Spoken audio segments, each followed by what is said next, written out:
dia para vocês. Estava comentando que todo mundo muito jovem, né? Muito informal e muito jovem. Não tem mais ninguém mais velhozinho nessas novas empresas. Bom, a ideia é a gente ter uma conversa informal. Eu vou provocar algumas questões para vocês. O público já está participando pelo WhatsApp, já tem aqui algumas perguntas, e a gente tentar interagir um pouquinho. Então, para começar, a gente tem da organização, nós temos 5 perguntas para cada um de vocês, tá bom? A gente fazer uma rodada rápida. Então, primeira pergunta, meio óbvia assim, como vocês definem o que é um negócio compartilhado e qual a característica, quais são as características que estão presentes na empresa de vocês para vocês estarem inseridos na economia compartilhada? De lá para cá, tanto faz. Bem, a BlaBlaCar é uma plataforma de compartilhamento de viagens, né? Então, a gente conecta os condutores que têm lugares vazios no carro a passageiros que vão para o mesmo lugar. Então, passa muito perto daquele conceito que você falou anteriormente, da valorização do acesso em detrimento da posse, né? Então, hoje eu posso fazer uma viagem aqui de São Paulo para o Rio de Janeiro, para Curitiba, enfim, para onde eu quiser, mesmo não tendo carro. Então, o que define o compartilhamento aí é o compartilhamento dos custos da viagem, não tem, as pessoas viajam juntas e elas racham, né, a gasolina e o pedágio dessa viagem, e o compartilhamento da experiência em si. Então, a gente até costuma falar que a gente é economia compartilhada de verdade, porque se você vai, né, viajar com alguma pessoa para o Rio de Janeiro, por exemplo, saindo de São Paulo, você fica 6 horas com essa pessoa no carro, né? Não é à toa que a gente se chama BlaBlaCar, é por causa do blá blá blá durante a viagem.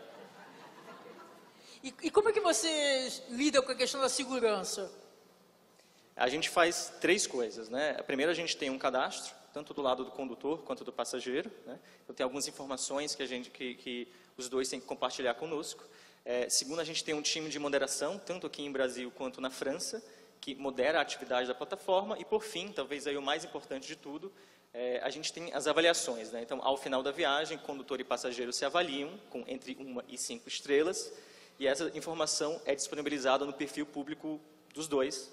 A partir do momento que eles forem viajar de novo, essa informação já está lá e ajuda no processo de decisão. Em geral, vocês não estão tendo problemas? Assim, não. Né? Porque eu acho que esse deve ser a grande questão, né? Para a pessoa compartilhar ainda mais uma viagem para outro estado, a questão de segurança, com quem que você está compartilhando no carro, né? Um pouco do que você falou antes também, né? As pessoas são inerentemente altruístas, né? Por mais que às vezes a gente ache que não. Então tem funcionado muito bem no Brasil. Tudo bom? Meu nome é Thiago. Então, a Pet Anjo é um marketplace, né, explicando melhor, de serviços pet. Então, a gente tem de um lado as pessoas que querem cuidar de um pet, normalmente não têm ou gostam muito disso, trabalham em outras áreas, sempre gostaram de animais e quiseram trabalhar na área, só que não sabiam como e como fazer. E do lado os clientes que têm os pets que gostariam de contratar o serviço. Assim o cliente entra na plataforma e seleciona a pessoa ideal para cuidar do seu pet, fazer uma hospedagem, tipo um Airbnb ou um pet sitter, isso é alguém na sua casa para cuidar do seu pequeno. E essas pessoas que querem prestar esses serviços, normalmente seria uma coisa muito individual, isso é, eu estou só cuidando de amigos, essas coisas. E assim a gente tem muito uma comunidade, isso é, todo mundo consegue virar amigo, se conecta, forma um grupo para você trocar dicas, tirar dúvidas, ter todo um suporte que se você fosse fazer o mesmo trabalho sozinho, você não conseguiria fazer. Por que uma pessoa, além da remuneração, por que uma pessoa gostaria de cuidar de um pet, de um cachorro, por exemplo, durante uns dias? O que motiva as pessoas? Eu tive um labrador durante 12 anos, eu amava meu cachorro, mas eu fico imaginando assim, por que a pessoa, além do dinheiro, por que eu quero ficar 5 dias, 3 dias com um cachorro de uma outra pessoa? E como é que isso funciona? Né? Porque o cachorro não conhece, como é que... Tá. Tem muito o fator dessa nova sociedade que a gente vive.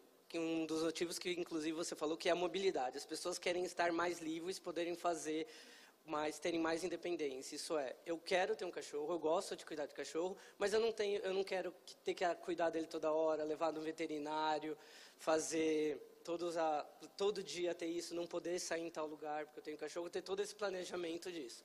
Com isso, a pessoa consegue ter a experiência de ter um cachorro em casa, que ela pode brincar, que ela pode cuidar, só que só um período de tempo, isso é, enquanto está legal, por assim dizer. Inclusive, Será que vão fazer isso com os filhos daqui a pouco? Eu não duvido que isso aconteça. Ele descreveu sobre o cachorro, imaginei filho, pô. Neto. Não duvido que isso aconteça um dia. Eu quero ter um filho, mas não quero ter o tempo inteiro. Existe uma possibilidade de futuro para isso. Eu imagino que ainda vai acontecer na nossa sociedade. Quem quiser mudar um novo modelo de negócio, cria uma plataforma no mesmo modelo dele, só que for filho, vai ter sucesso. Já existe, é colônia de férias. É verdade. Inclusive, ele também se faz isso também, né? Você já hospedou cachorros porque gostava. E justamente para não ter que ter essa mobilidade. Eu posso me mudar, eu não tenho esse problema. Tudo bem, para quem tem o cachorro, eu entendo perfeitamente. Não me convenceu muito assim para quem não tem o cachorro, porque é uma coisa bem estranha, assim, você receber um cachorro 3, 4 dias, você não tem relação com ele, mas tudo bem. Ao longo Mas está funcionando. Está funcionando. Tá? Então, deve ter as suas razões. E sobre a questão também que você falou de ter um cachorro em casa, a gente sempre marca, antes de fazer a hospedagem, uma visita inicial, no qual o cachorro vai um dia lá, faz um teste, se a pessoa já tem outro cachorro, vê como ela se dá bem com os outros cachorros, para conhecer, para ver como vai ser a hospedagem. Então, vocês têm um controle rígido para garantir a qualidade e que tudo dê certo. Então, assim. Bom dia a todos, eu sou Conrado, sou um dos cofundadores do Taicar.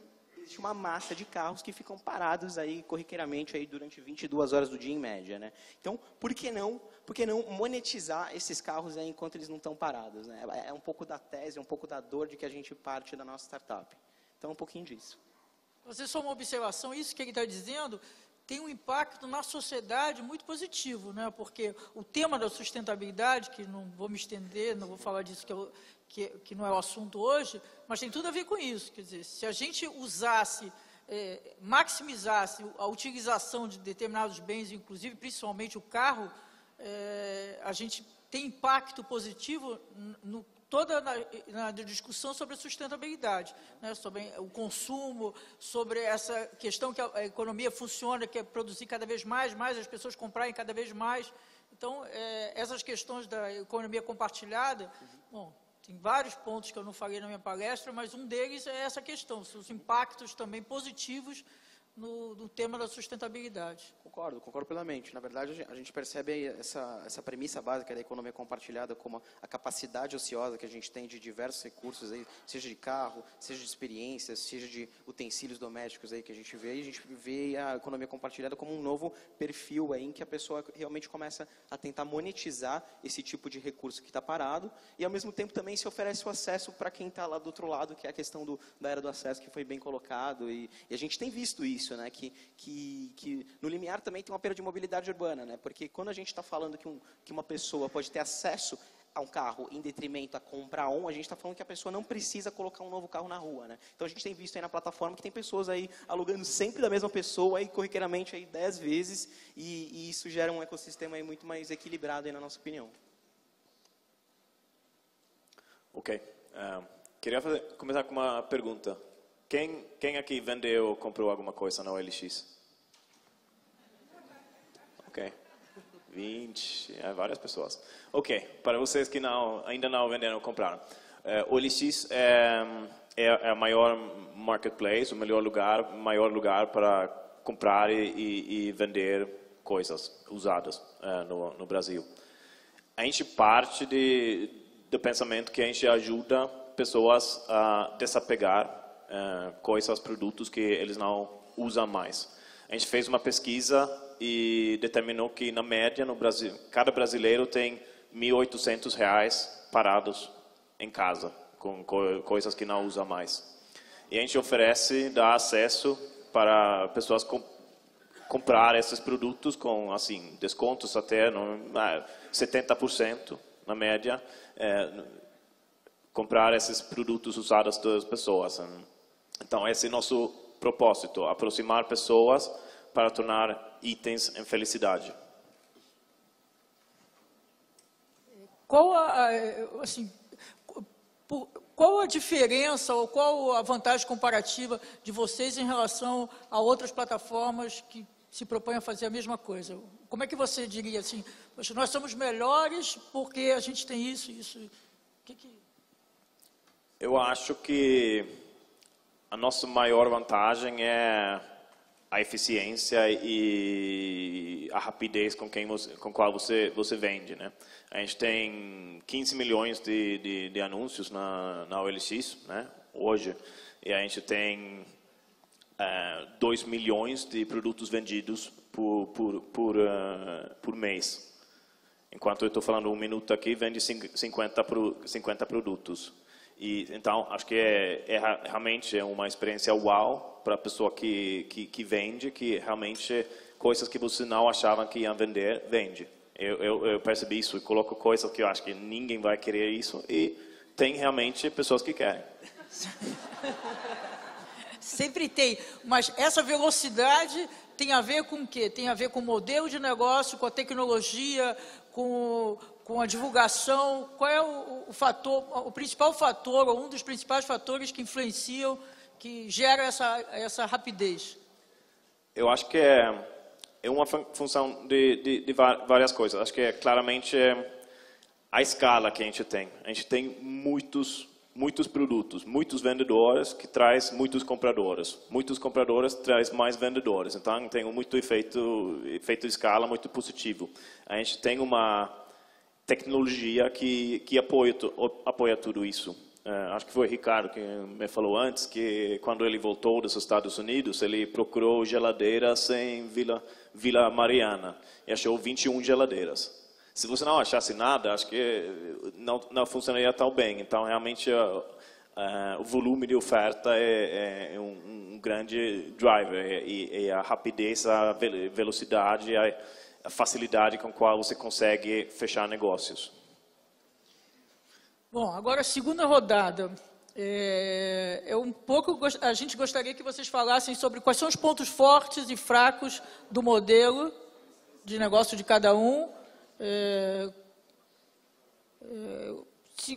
Se tiver, porque muitas experiências de mercado a gente percebe que eles foram concebidos com um determinado modelo e na interação, né, na prática, foram modificando aquele modelo inicial, que é normal, tudo acontece assim na vida. Mas se vocês puderem, se tiver acontecido assim, alguma questão importante que vocês possam compartilhar, olha, a gente pensou esse modelo e vimos na prática que tínhamos que adaptar nisso, quer dizer, comentar um pouco, em suma, qual é o processo, né? Eu assisti em Berlim uma palestra do fundador da Netflix, achei incrível, porque como eles foram modificando na interação e mudanças radicais, assim, com uma coragem de fazer mudanças radicais em pleno processo já em curso, né, na vida real. Então, e a terceira desse mesmo bloco, quais foram os momentos decisivos, né, entre aquele momento que vocês fizeram uma modificação que determinou, que emplacou, o projeto emplacou ou não iria emplacar? Agora, pode fazer mesmo. Bom, tem várias perguntas em relação, né? Eu acho que pontos fortes do modelo, né? Então, a BlaBlaCar, assim como a PetAnjo, como a PegCar ou a OLX, era um marketplace, né? Então a gente conecta os condutores com os passageiros. E a beleza desse modelo de marketplace é que a quantidade de capital que você precisa alocar ela é relativamente baixa, né? Então, não existe estoque, é um negócio basicamente de custos fixos, então você chegando a uma certa escala, você está bem, né? Economicamente falando. Então, tem muitos efeitos de rede, né? Network effects que ele falou, os condutores trazem mais passageiros, os passageiros mais condutores, e assim por diante. No nosso caso, um ponto, acho que não ponto fraco, né, mas um desafio especial do nosso marketplace em específico, é que a nossa oferta ela não é perene, né? Então, na PetAnjo, se alguém tem interesse em ser pet sitter de um cachorro, receber um cachorro ou um outro bichinho, ele está lá na plataforma de maneira perene. Eu não, se eu estou viajando para o Rio na semana que vem, enfim, existe essa oferta, eu só vou, né, utilizar a plataforma de novo e criar essa oferta na plataforma daqui a 2 semanas ou um mês, quando eu for viajar de novo. Processo, eu acho que você perguntou do processo, né? Teve algum momento decisivo, assim? Eu sou executivo da BlaBlaCar no Brasil, eu não sou fundador, a empresa foi fundada na França em 2006, mas eu sei um pouco da história. A BlaBlaCar, na verdade, ela começou como uma parceria com o IKEA. Então, o IKEA, em geral, tem lojas, né, que são muito grandes e ficam fora dos grandes centros. A premissa era de que você conectaria as pessoas para que elas fossem juntas ao IKEA e comprassem mais, né? Então, seria uma parceria com a IKEA. Não funcionou muito bem, então eles foram iterando, chegaram no modelo que a gente tem hoje. A gente é basicamente, né, P2P, de pessoas para pessoas físicas, e a gente cobra uma taxa de reserva do passageiro. Não sei exatamente precisar qual foi o momento de reserva, de virada, mas percebeu-se em algum momento que estava funcionando muito bem, e os fundadores, né, os que não estavam ainda trabalhando full time com a empresa, pediram demissão em 2009, levantaram dinheiro, em 2009 contrataram o primeiro funcionário. Qual foi a última pergunta? Acho que é isso, né? É isso. Estou vendo que o tempo não vai dar. Então, os pontos fortes, em geral, já foi falado, né, que é o baixo capital, você tem uma rede de pessoas que vão fazer o serviço, então você consegue uma expansão muito mais rápida. E agora, falando mais de um desafio maior para o lado da PetAnjo em si, seria a gente quer passar uma imagem de qualidade, a gente quer que todo mundo seja tratado muito bem, que os cachorros sejam tratados muito bem. Mas como não são funcionários, né, eles são equipes, são pessoas, é difícil conseguir a mesma qualidade de serviço para todo mundo. Então, isso é um desafio que a gente luta todo dia para mudar. E isso, inclusive, leva diretamente a um ponto de mudança que a gente mudou ao longo do período. Como o objetivo era garantir essa qualidade muito boa desde o começo, a gente focava muito em treinar essas pessoas, porque quem quisesse ser um cuidador na PetAnjo passava por um processo seletivo, um treinamento muito extenso. Era realmente grande. E quem quisesse contratar tinha que fazer um cadastro muito grande do seu pet. Então você tinha que... a gente focava muito nessa qualidade, então você acabava a gente exigindo muito das pessoas. Quando a gente começou a entender mais o que realmente daquela lista de perguntas eram os fatores determinantes, e também da lista de treinamentos, isso a pessoa realmente usou, isso foi. A gente enxugou as duas partes, pegando o nosso histórico, considerando o que realmente importa na qualidade do serviço e focando nisso. Assim a gente conseguiu diminuir tanto o tempo de contratação quanto o tempo de seleção de pessoas, e o que pôde ajudar muito a expansão da empresa. Então, isso foi um momento de inflexão. Isso, exatamente. Quando a gente fez essa alteração, selecionando o melhor de cada lado, porque a gente quer manter isso, a gente sempre vai manter esse treinamento. Só que a gente selecionou no que realmente importa, no que realmente o cliente vê valor. Nisso, quando a gente chegou nesse modelo ideal, que teve a mudança principal. Não sei se eu esqueci de alguma pergunta. Não. Legal. Bom, em relação ao PayCar, acho que já foi falado vários pontos aqui relevantes do ponto de vista de modelo de negócio, quando a gente fala do modelo tradicional vis-à-vis aí o modelo de economia compartilhada. Em relação ao PayCar, eu acho que eu citaria que um dos principais pontos fortes aí que a gente tem é a questão da capilaridade. Então, a gente consegue ter hoje acesso a 200 carros na cidade de São Paulo aí. Então, é um pouco de você conseguir alugar o carro do seu vizinho, um pouco dessa conveniência de você não só alugar o carro online, mas também conseguir alugar um carro perto de você. E eu acho que a economia compartilhada também ela traz um apelo forte de preço, né? Então, acho que quando a gente fala de Airbnb, Uber também, acredito eu que um dos principais maneiras de penetração de passaporte realmente para você conseguir fisgar uma parcela de mercado, ele tem muito a ver com você ter um preço mais econômico que as opções que existem hoje no mercado, né? Acho que essa questão do capital, assim, ela é bem relevante. Então, por exemplo, a gente tem como missão ser uma das maiores locadoras do Brasil sem ter um carro, né? Então, eu não tenho aquele custo, não tenho aquele capex de você investir em carro como numa locadora tradicional, e que é um modelo asset light, né, como a gente fala, e é um pouco disso de que você não tem que ter capital e ao mesmo tempo também consegue crescer via capilaridade, que acaba sendo um ecossistema como um todo, né?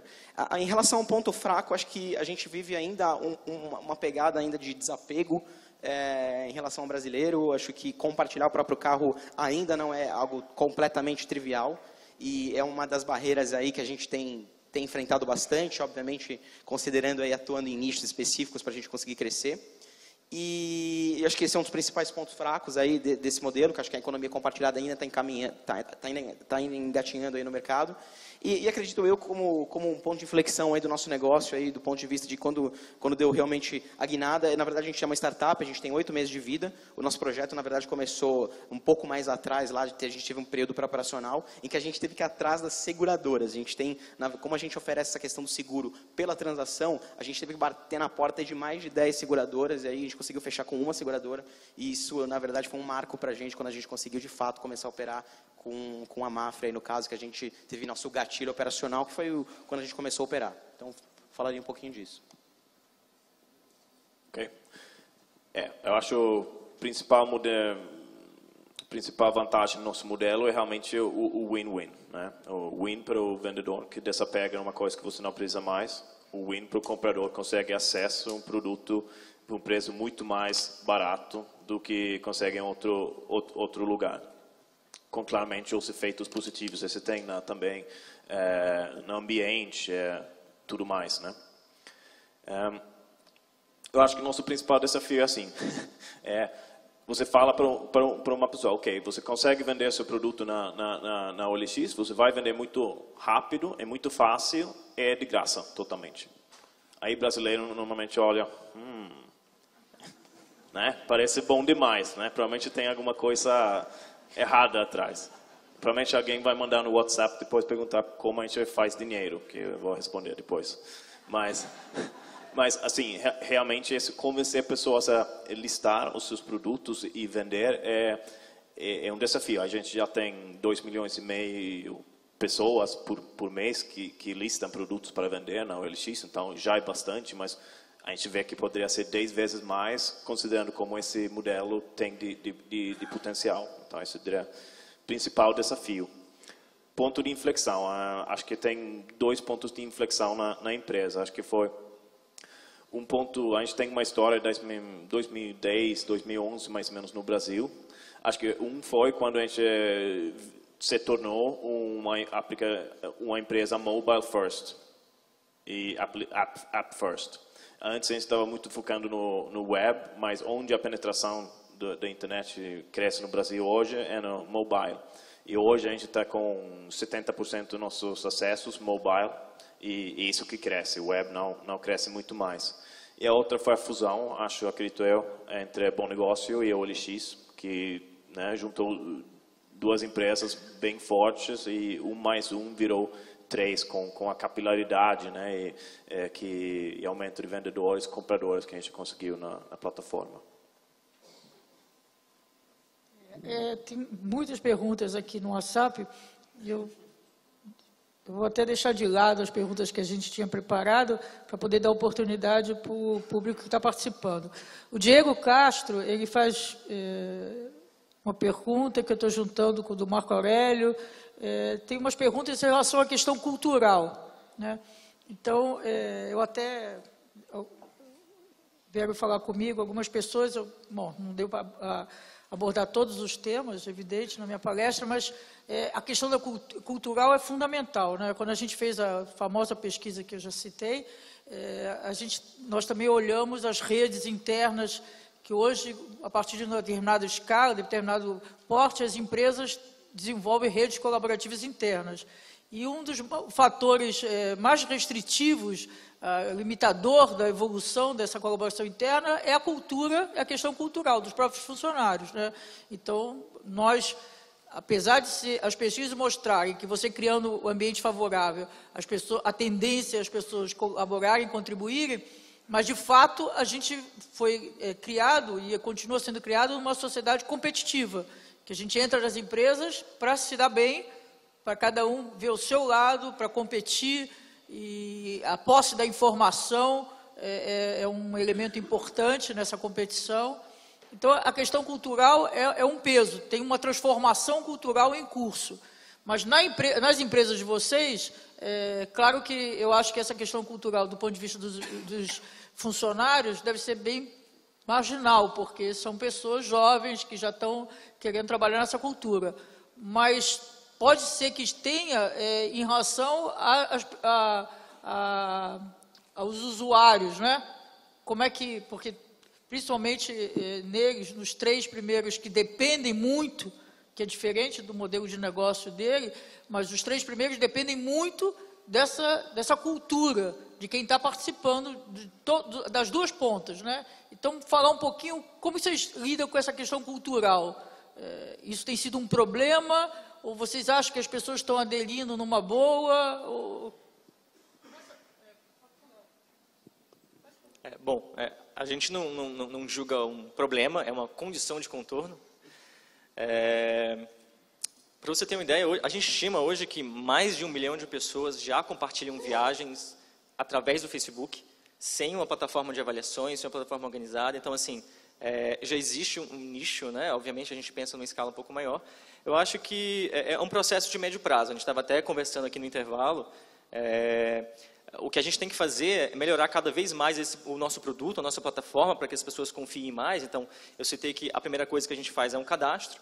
O cadastro, eu estou na empresa há menos de 1 ano, e esse cadastro já se tornou mais rígido desde que eu entrei, e o produto vai cada vez melhorar mais.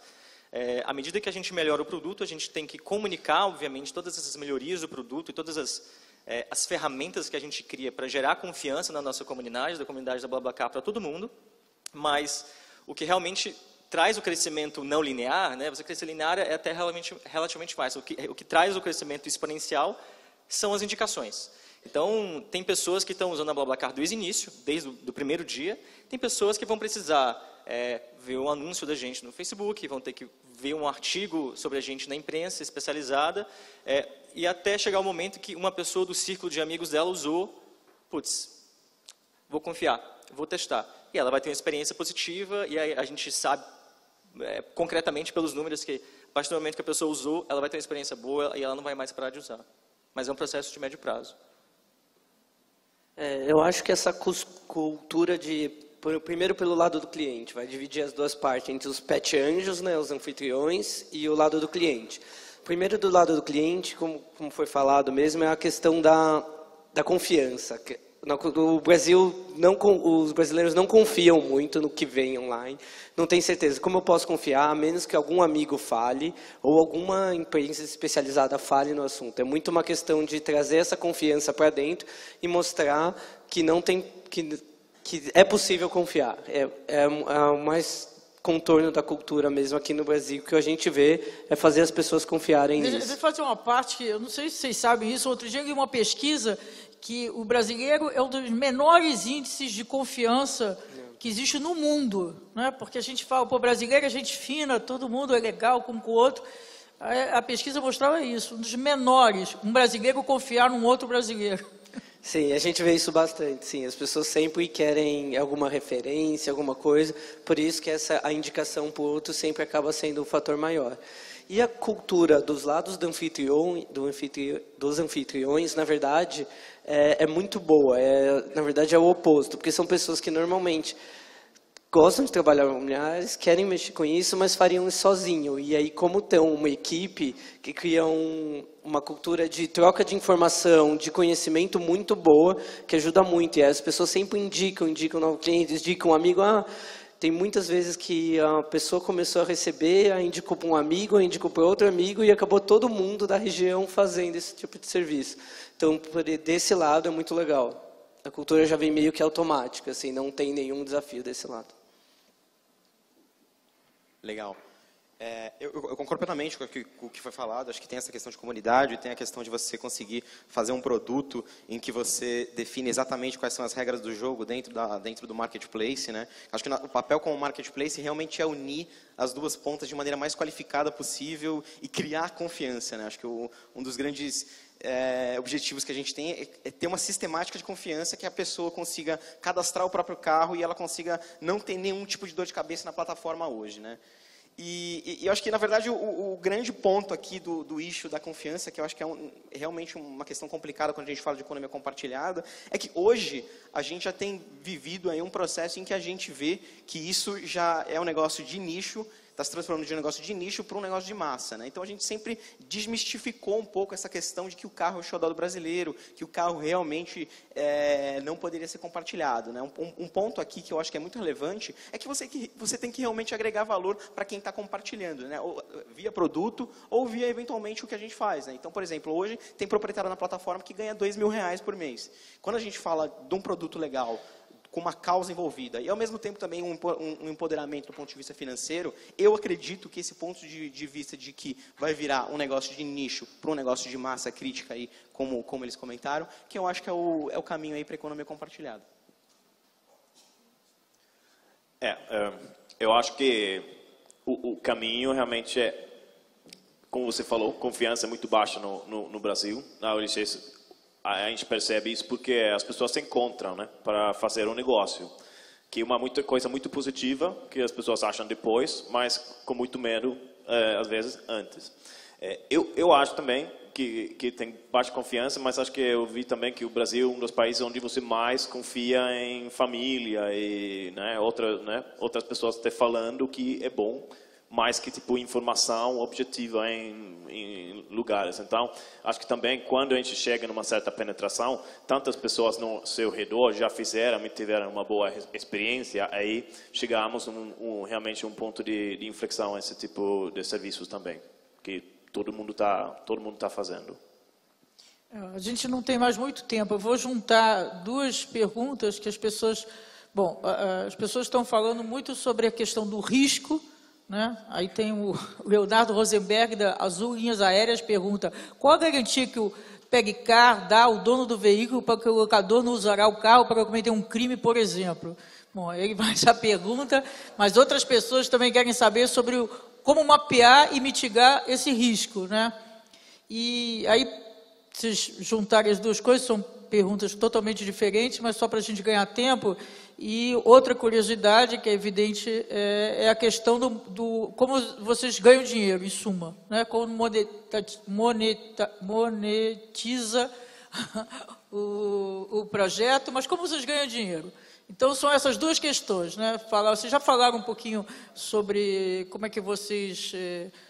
qual é o sucesso do negócio, tem a ver com restringir o risco, mas falar um pouquinho mais sobre isso e sobre como vocês ganham dinheiro.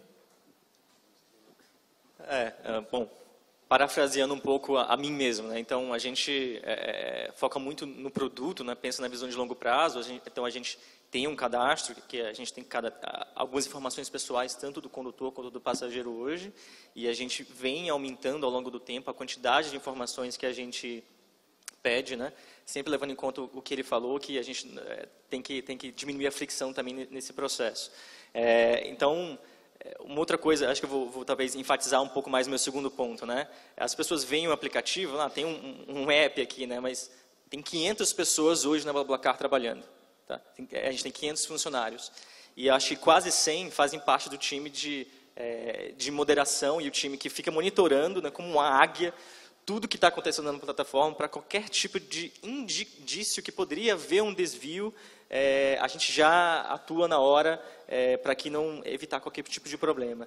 E, por fim, as avaliações, né? Então, óbvio que se você ouve falar de um amigo que usou, é muito melhor, mas se você vai lá, vai pegar uma carona para Curitiba, por exemplo, e tem uma pessoa que tem 30 avaliações todas positivas, hoje na BlaBlaCar, 96% das avaliações são 4 ou 5, numa escala até 5, obviamente.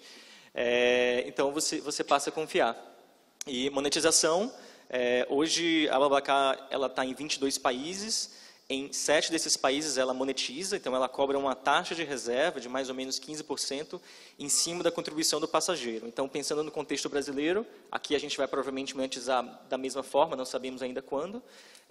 Se você pega uma carona saindo aqui de São Paulo para Rio de Janeiro, você vai pagar aí mais ou menos, você vai contribuir em R$60 na viagem. A gente cobraria, né, R$9 do passageiro, ele pagaria esses R$69 para a gente tira os R$9, paga ali as taxas da Visa e tudo mais, e repassa os R$60 para o dono do carro. Sabe que fazer uma pergunta para você, que essa questão surge muito no Airbnb, que, em geral, a tendência é que as pessoas façam comentários só quando tem uma experiência positiva, né? Então, isso dá uma distorção, né? Porque, em geral, isso é o que eu tenho lido sobre as avaliações do Airbnb, as pessoas que têm uma experiência ruim, a tendência é elas esquecer o assunto e não entram lá no site do Airbnb para dar uma opinião. Então, quem faz isso é quem teve uma ótima experiência. Então, isso cria, entendeu meu ponto? Uma distorção em relação aos comentários. O que a gente faz para evitar isso, a gente faz uma avaliação duplamente cega. Então, se a gente viajou junto, eu só consigo ler o que você escreveu sobre mim depois que eu escrevi sobre você. Então, na verdade, acaba... Como assim, somos uma empresa, em algum momento a gente pretende retornar esse lucro para os acionistas, mas somos de fato uma comunidade. Então as pessoas sentem esse dever de educar, né, expurgar da comunidade, da plataforma, pessoas que não se comportam como deveriam. Então eu acredito que não existe esse viés positivo não. Acho que o pessoal, quando alguém faz bobagem, avalia mal mesmo. Porque tem um sentido de comunidade, né? Que no Airbnb não tem, é outra coisa. Na BlaBlaCar, por exemplo, não existe lucro, né? Então, basicamente rachar gasolina em pedágio, não fecha a conta, não tem como lucrar. Então, é realmente compartilhamento. Então, tem as duas perguntas, né? Primeiro, como ganha dinheiro, né? Como faz o faturamento, e a outra pergunta é a questão da segurança. Como eu falei no começo a gente fazia realmente as avaliações, os treinamentos muito grandes. E aí depois a gente diminuiu. Mas a gente diminuiu, a gente não tirou. Porque a gente preza muito por garantir que essa segurança, que o serviço vai ser bem feito. Então, todo mundo que quer ser um pet anjo, a gente faz toda uma seleção com milhares de verificações, ela completa um questionário, diminuiu, mas ainda é bem extenso, e faz alguns testes prévios. Depois disso que a gente seleciona e depois que ela vai começar a fazer o curso. E, ao contrário de algumas outras plataformas que a pessoa se inscreve e já está podendo oferecer o serviço, na Pet Anjo, quem se inscreve só consegue oferecer depois que ela fizer um curso, que é o que a gente trouxe dos Estados Unidos, né? Tanto que a gente foi buscar em países que já tem mais essa cultura maior que a nossa, e a gente trouxe tanto certificados de primeiros socorros, de pet sitter, de dog walker, tudo dos Estados Unidos para o Brasil, com o objetivo de garantir que a segurança do serviço prestado.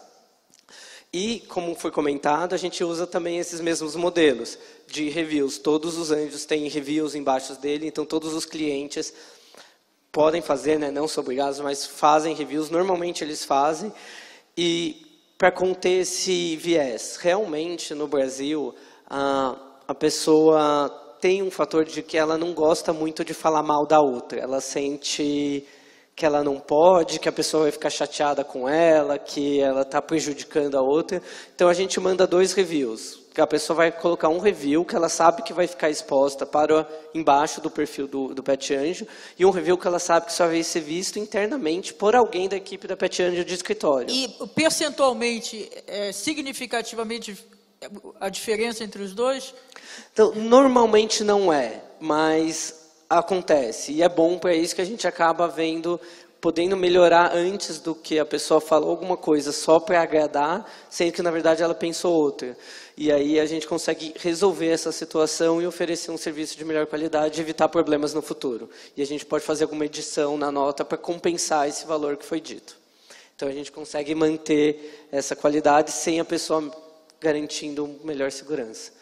E a questão de como é feito a monetização segue mais ou menos o mesmo padrão, né? A gente cobra uma porcentagem que, quando o cliente faz a contratação, uma porcentagem do valor do serviço vai para a Pet Anjo e a outra porcentagem vai para o anjo. E é transparente, é explícita? Qual é a porque porcentagem? Claramente, antes do processo de seleção, no cadastro, já estão todas as regras. E para garantir que a pessoa leu, tem toda uma questão de fazer um check em cada informação. Porque eu quero ter certeza que ela sabe o que ela está fazendo e que no final ela não vai ter tudo claro, tanto para o cliente, tanto com os prestadores para os anjos. Legal. Bom, em relação ao PegCar, acho que a gente pensa também um pouco da mesma forma do que já foi comentado. A gente, na verdade, pensa em risco, sempre pensou em risco. A gente aprendeu bastante também com o Airbnb. Hoje, a segurança aí que o Airbnb traz aí é algo que, teoricamente, é inquestionável. E acho que a gente pensa, na verdade, em segurança com base numa sistemática de confiança mesmo, né? Então, desde os crivos que a gente faz para o proprietário, tanto para o proprietário como para o condutor entrar na plataforma, tem uma série de crivos que a gente valida na seguradora, tanto um sistema de antifraude via cartão de crédito, questão de você ter uma entrega de chaves presencial, que é o que a gente acha que é fundamental para o processo, para você criar uma confiança com quem vai alugar seu carro. A gente acha que esse contato humano é interessante. Antes da solicitação, você pode aceitar ou rejeitar uma transação como dono do carro. Isso, se eu sou uma pessoa mais avessa a risco, eu posso conferir o perfil daquela pessoa para aceitar ou rejeitar aquela pessoa. E a cereja do bolo, que a gente tem esse seguro com a Mafre, que cobre o carro pelo período da transação. E é um seguro que tem cobertura nacional, ele é bem completo, ele cobre 100% da tabela FIP, tem roubo e furto como também uma das coberturas. E respondendo à questão da questão criminal da coisa, basicamente a ideia é que enquanto o condutor estiver dirigindo aquele carro, ele é responsável civil e criminalmente por aquele veículo, tanto em esfera judicial como numa esfera qualquer de contingência. Isso está no contrato? Isso está no contrato, a gente tem na verdade uns termos e condições que ambos condutores e proprietários assinam e nos termos e condições a gente prevê esse tipo de coisa. Em relação ao modelo de negócio, a gente tem um modelo de negócio tradicional de marketplace e a gente cobra uma taxa de comissão, uma taxa de intermediação pelo que passa pela plataforma. Ou seja, é um modelo tradicional de marketplace de taxa de serviço. Ok, terminando aqui. Acho que a gente foca em 3 pontos para a confiança. Acho que primeiro, que acho que mais importante, é educação. Educar os usuários, ambos vendedores e compradores, como conduzir uma transação, porque, na certa forma, é um comportamento novo no mundo digital. Então, isso é muito importante. Segundo ponto é que a gente oferece ferramentas para os usuários reportar coisas que eles acham estranhas. A gente tem um grande time de centenas de pessoas que agem muito rápido em cima dessas indicações. E o terceiro ponto é que também a gente investe muito em tecnologia. Então, nós agora já conseguimos identificar o que são transações com risco potencial, etc., em anúncios, usuários que têm um histórico estranho, e aí a gente também pode recusar ou, né, excluir esse tipo de conteúdo da plataforma. Mas eu acredito que ainda a primeira de educação é que realmente vai ter maior impacto. Sobre monetização, o OLX é totalmente de graça para qualquer um de vocês que quer colocar uma coisa à venda. A gente cobra através de três fontes de monetização. Um que é publicidade. Somos um dos maiores aplicativos no Brasil, maiores websites também. E segunda fonte é usuários profissionais. Então, usuários que são corretoras, são lojas de carros, etc., que querem realmente uma exposição maior e querem colocar centenas de anúncios na plataforma, a gente vai cobrando deles. E a terceira fonte que a gente usa é se alguém quer mais exposição para ter mais probabilidade de vender seu anúncio rápido, a gente tem também produtos para isso. Tem uma pergunta aqui, qual o diferencial competitivo em relação ao Mercado Livre? Boa pergunta. Olha, eu acho o seguinte, hoje em dia não vejo o Mercado Livre como um competidor. Eu acho que nosso mercado é realmente comprar e vender perto de você. A gente quer realmente criar mais capilaridade para você conseguir comprar alguma coisa cada vez mais perto de onde você mora. E conduzir essa transação, trocando produto, dinheiro com o comprador, vendedor. Mercado Livre, hoje em dia, muito mais focado em vendedores profissionais. Você entra lá, é basicamente um e-commerce, que é um modelo bem diferente, não muito colaborativo, e mais parecido com um Amazon da vida. Então, nosso foco é realmente para essa forma mais colaborativa e mais perto de você. Bom, tem muitas perguntas, mas infelizmente a gente tem a limitação do tempo. Queria dar uma rodada, talvez seja a última.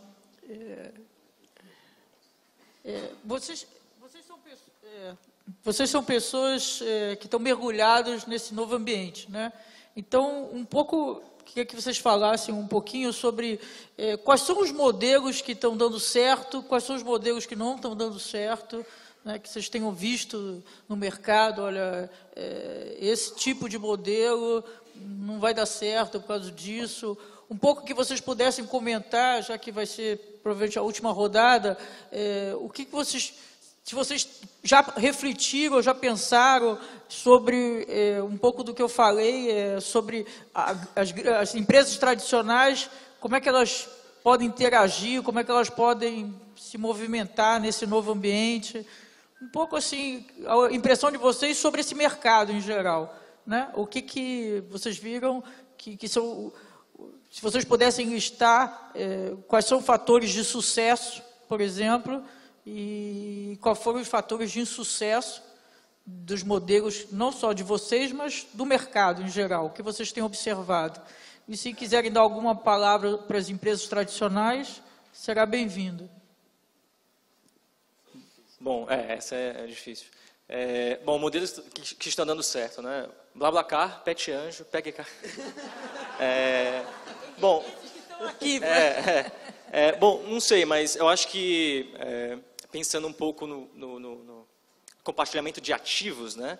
Eu acho que talvez um elemento comum a marketplaces, empresas de economia compartilhada que dão certo, é quando você compartilha um ativo caro, né? Então, quais são os ativos mais caros que as pessoas têm? A casa, o apartamento e o automóvel. Então, dá para listar aí várias empresas que tentam trabalhar nesse mercado. Eu acho que, assim como nós já batemos na tecla várias vezes, seja através de produto, ou educação, ou treinamentos, confiança é super importante, né? Então, acho que tem dois grandes desafios para você fazer um modelo de economia compartilhada, ou marketplace crescer, né?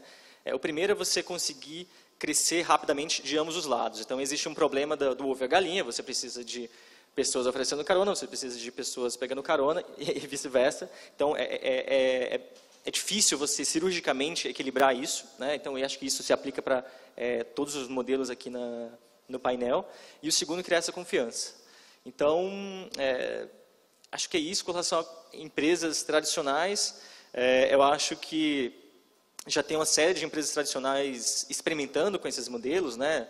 Sei lá, então hoje a Porto Seguro, que é uma grande seguradora, ela tem um serviço de carro fácil, que você consegue fazer um lease de um carro. Eles têm uma aceleradora de startups, justamente para fomentar modelos nesse negócio. Então, eu acho que você pode criar segmentos, você pode criar produtos, não custa nada você experimentar, né, ser um pouco mais ágil, você talvez colocar um time que não esteja ligado à operação da empresa do dia a dia, porque é uma operação muito grande, né, fica difícil de mover. Talvez colocar um time ou fazer experimentos menores em pequena escala é uma maneira boa de grandes empresas se ficarem um pouco mais imersas nesse universo compartilhado.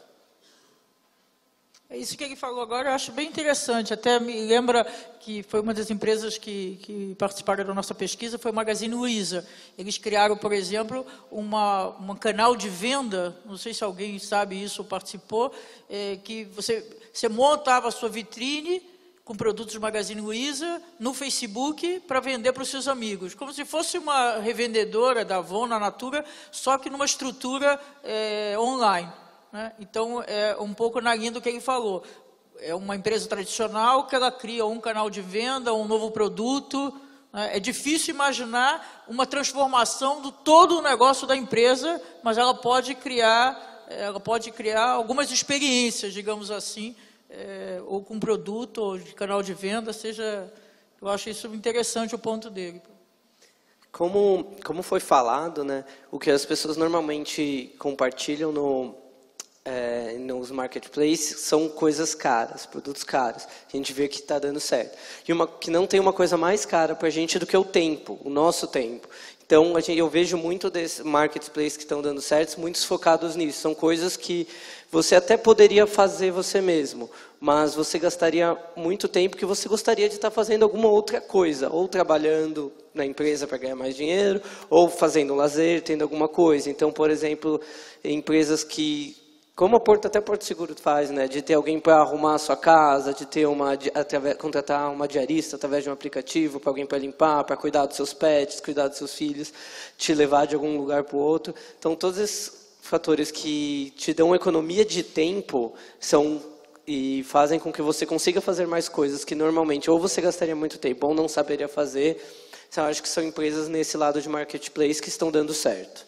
Esses sites que negociam, que compartilham produtos de menor valor agregado, como bolsa, celular, roupa, vocês acham que não está dando certo?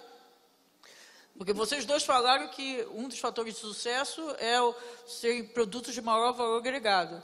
Isso seria no caso mais de compartilhar, né? Não para caso de valor de menor. Compartilhado. Isso sim, de vender, com certeza. Não. Estou falando compartilhado. Compartilhar. Que você aluga uma bolsa, uma roupa, eu acho que um celular. Então, o celular depende do celular. Por exemplo, o iPhone 6 tem um alto valor agregado. Você está alugando um produto que é mais de 3, 4 mil reais. Eu acho que está no momento. Então, sim, eu tenho, do meu ponto de vista, eu tenho a visão de compartilhamento. Normalmente são questões voltadas a alto valor agregado. Não, alto valor agregado vis-à-vis uma casa e um carro, né? É que depende para cada pessoa, né? Mas para muitas pessoas no Brasil, um celular de 5 mil reais é alto valor agregado. Para a grande maioria do Brasil. Então, é um produto caro, é um produto de alto valor. Pelo menos na minha opinião. Você queria comentar algo? Assim, só para pegar o gancho, acho que, na verdade, minha linha de raciocínio também tá na linha dos modelos que estão pedalando um pouco. Eu acho que realmente está nessa linha dos marketplaces que estão, na verdade, querendo compartilhar ativos de menor valor agregado, aí, no caso, itens mais baratos, né, seja vestidos, seja um item esportivo. Porque, que, na verdade, eu acho que o ponto fraco aqui do modelo é a questão que não fecha a conta para os dois lados. Porque quando a gente fala de unir duas pontas, você tem que agregar valor para as duas pontas. Seja do cara que vai compartilhar o carro, seja do cara que vai pegar um carro, entendeu? E quando a gente vê esse tipo de marketplaces aí oferecer, o ponto é, o aluguel desses bens normalmente é uma taxa de acordo com o valor daquele bem, né? Então é um pouco de como que o modelo se movimenta aí, seja se é baixo, para o bem caro, seja para o bem barato, né? Se é baixo, a gente percebe aí que não existe engajamento do ovo lá, né? Do cara que está compartilhando o veículo. E quando não tem engajamento do cara para, sei lá, ganhar 30, 40 reais, não tem transação. Se não tem transação, não tem negócio. Então, a gente tem percebido aí que existe demanda, só que eu acho que existe um descasamento de oferta e demanda, por causa que não existe uma oferta engajada. Eu acho que é por aí que o modelo tem um ponto fraco. Em relação às empresas, a gente tem visto aí que as grandes empresas estão se movimentando aí para a questão de economia colaborativa. Esses exemplos aí de crowdsourcing, aí, quando a gente fala de desenvolvimento de produto, para mim é fantástico, assim, eu gosto muito da ideia, e que é uma maneira justamente de você validar um produto antes de você colocar ele no mercado, assim, eu acho muito interessante. E a gente tem visto também as próprias montadoras, né, fazendo car sharing, né, fazendo compartilhamento de carros, né. Então a gente vê aí a GM aí lançando o Maven aqui na cidade de São Paulo, que é justamente você pegar parte da sua frota que você eventualmente não conseguiu vender ou que você está querendo fazer car sharing e colocar em ponto estratégico na cidade, e para justamente repensar um pouco esse modelo de compra, né, que eu acho que é como a economia compartilhada ela traz, né, essa questão de você repensar a compra em detrimento de um aluguel, de um empréstimo, de uma troca, que é um pouco disso, né? Então acho que as empresas maiores estão se movimentando para a economia colaborativa.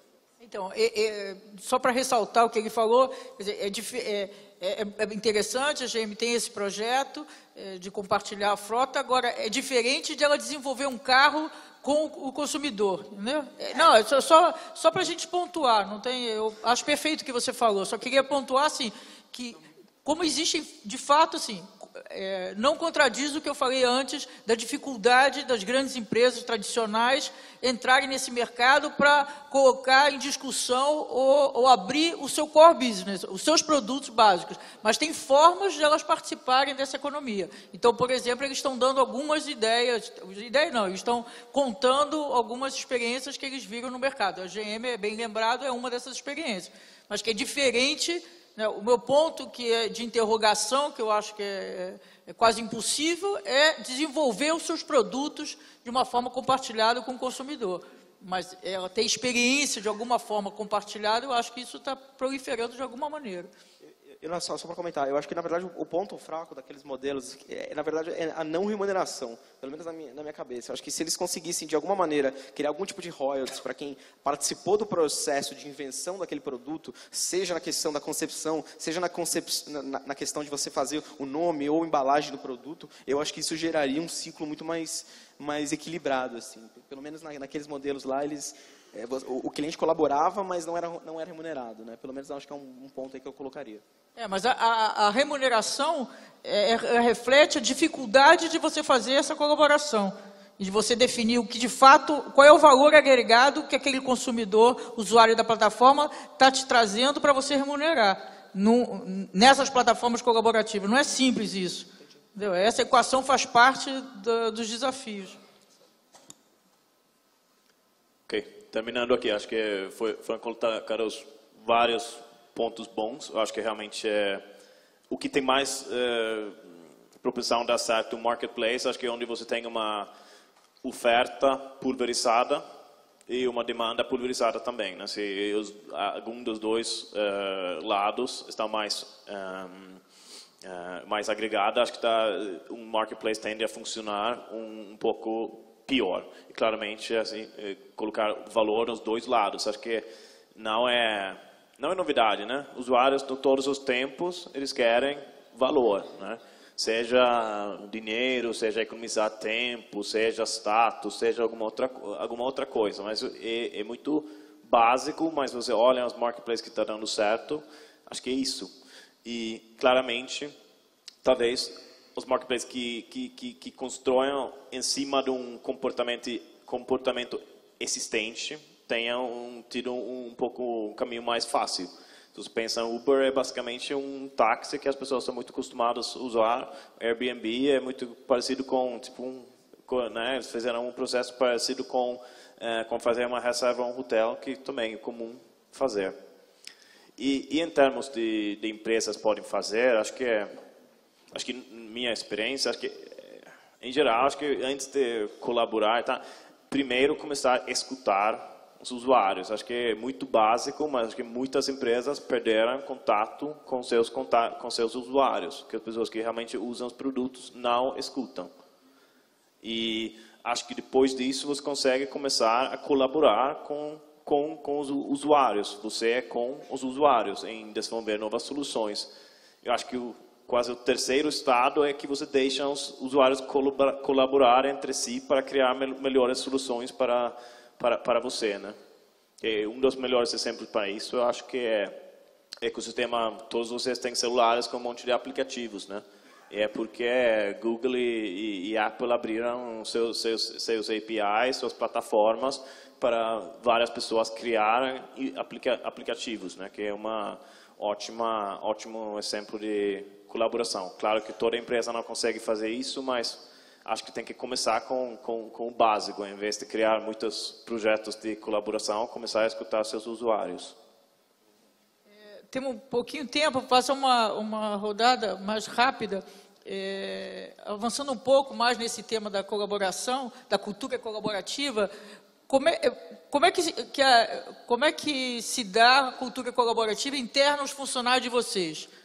Né? Vocês têm rede colaborativa entre os funcionários participam das discussões, eles têm meios de colaborar. Né? Você falou que, por exemplo, na sua empresa que você participa tem 500 funcionários. Né? Então, só rapidamente, cada um de vocês falar como é que se dá como é que as empresas de vocês tratam a questão da cultura colaborativa interna entre os funcionários? Se tem espaço para isso, se é incentivado, se tem canal para colaborar, como é que isso acontece? Ok, então rápido então.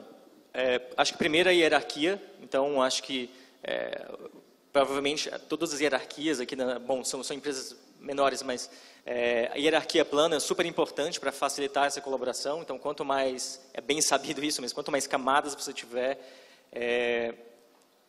pior, né, para o processo de decisão, é mais devagar. Então, na BlaBlaCar, não existe isso. O estagiário fala com o fundador, diretor, chefe de área, não importa. Segundo, acho que são processos, né? Então, assim, a gente tem processos a cada semana, a gente tem um call todos os países sobre marketing. Cada mês a gente tem um call sobre produto XYZ, né? Eu acho, e a terceira coisa, eu acho que são ferramentas, né? Então, eu pelo menos lá no escritório estou tentando abolir o e-mail, né? Então, eu odeio e-mail.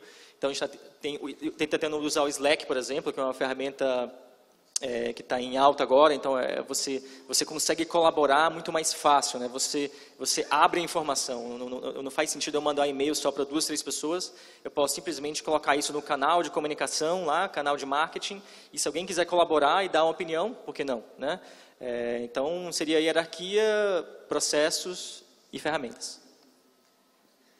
Eu vou dizer um bem parecido, né? A gente, na verdade, se pensar para o lado de funcionários internamente, é bem menor, mas também tem todos os anjos, todos os pet anjos que a gente tem um contato muito próximo.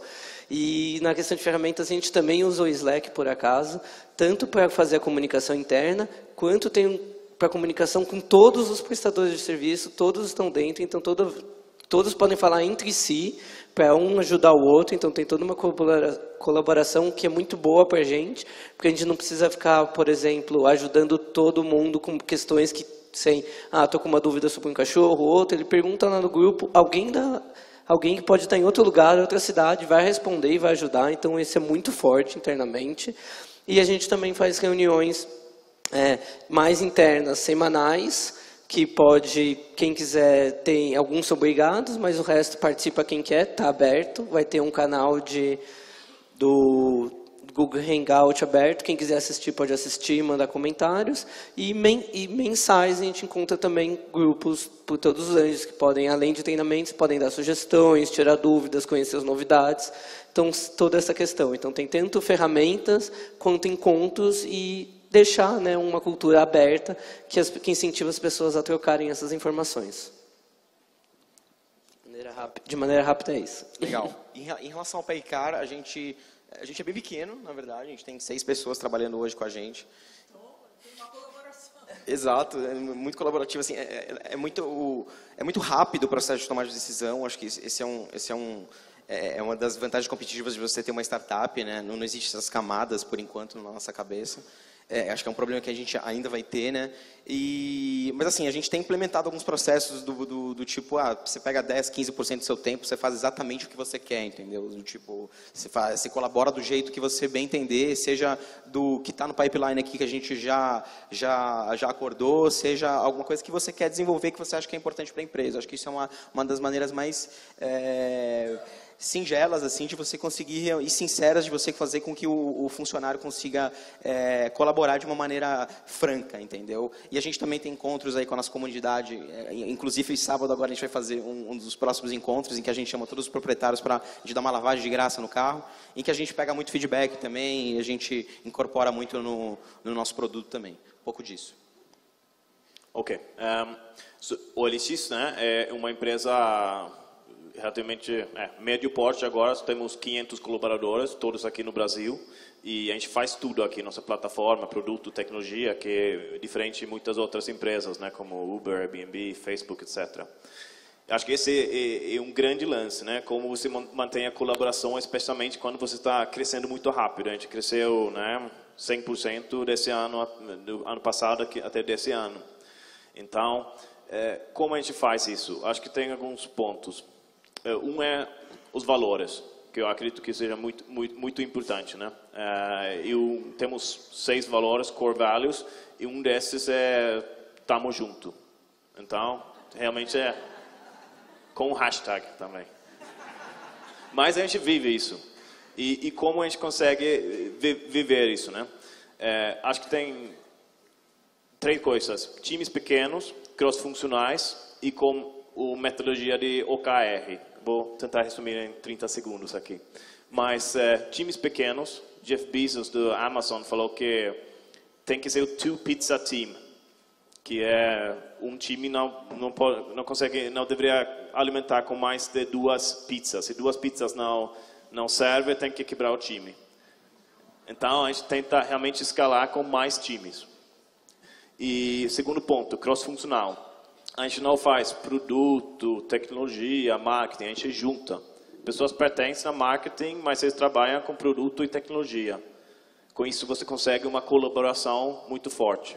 E terceiro, nossa metodologia, OKRs, Objectives and Key Results, que é uma metodologia bem usada pelas empresas de tecnologia, onde você tem objetivos e resultados que são compartilhados entre áreas.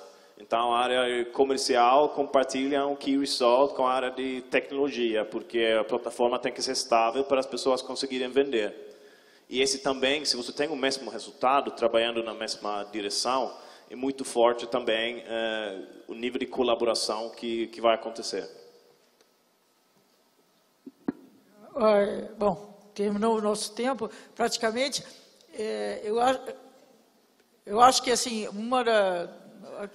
a questão que mais me impressionou é que não tem nada de amadorismo, né?